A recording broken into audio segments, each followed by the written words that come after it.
পড়তে জানতে হবে। এরপরে 2 নম্বর সেই কোরআন বুঝতে হবে। 3 নম্বর সেই কোরআন অনুযায়ী ব্যক্তিগত জীবনকে সাজাতে হবে। 4 নম্বর আপনার ব্যক্তিগত জীবন থেকে শুরু করে সামাজিক অঙ্গনে, রাষ্ট্রীয় পরিধি থেকে পররাষ্ট্র নীতিতে আল্লাহর কোরআনকে বাস্তবায়ন করবার জন্য কাজ করা লাগবে।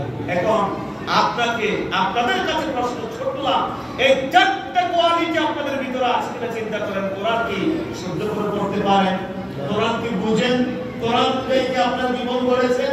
এবং কোরআন অনুযায়ী কি আপনার ব্যবসায়ীতে, আপনার রাজনীতি, আপনার সমাজনীতি, আপনার রাষ্ট্রীয় পরিধি এগুলো কি হচ্ছে?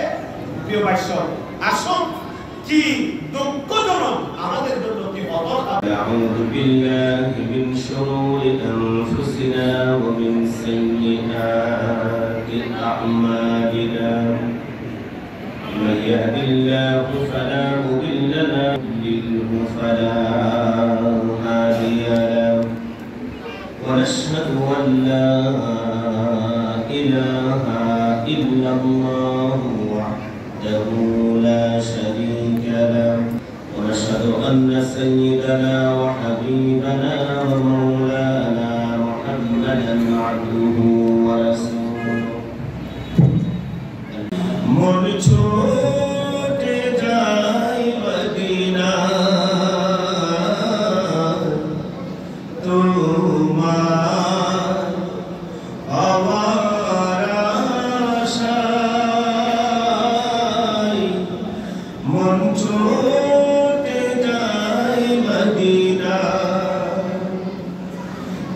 आशिके दीदार दाऊला हर दूरे থাকিও না ए आशिके दीदार दाऊला हर दूरे থাকিও না রাসূল তোমায় ভালোবাসি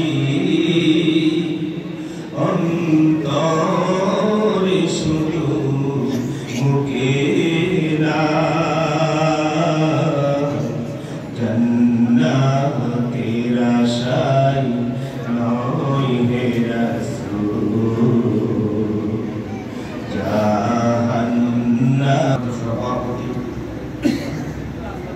রামপুর মসজিদের সম্মানিত সভাপতি জনাব মুর্শিদ আলম খোকন সাহিব হাফিজাহুল্লাহ আতালাল্লাহু উমরা বারাকাল্লাহু ফি হায়াতি আমিন আমিন। আজকের মাহফিলে আমার পূর্বে কথা বলেছেন রামপুর মসজিদের সম্মানিত পেশ ইমাম, এশার নামাজে তেলাওয়াত করছিলেন, আমি শুনছিলাম। অত্যন্ত চমৎকার এবং সুন্দর করে আল্লাহর কোরআন তিনি তেলাওয়াত করেছেন। বিশিষ্ট আলিম দ্বীন জনাব মাওলানা ফারুক আযম হাফিজাহুল্লাহ আরো কথা বলেছেন। জামিয়া ইসলামিয়া সুলতানিয়া এর সম্মানিত পরিচালক জনাব হযরত মাওলানা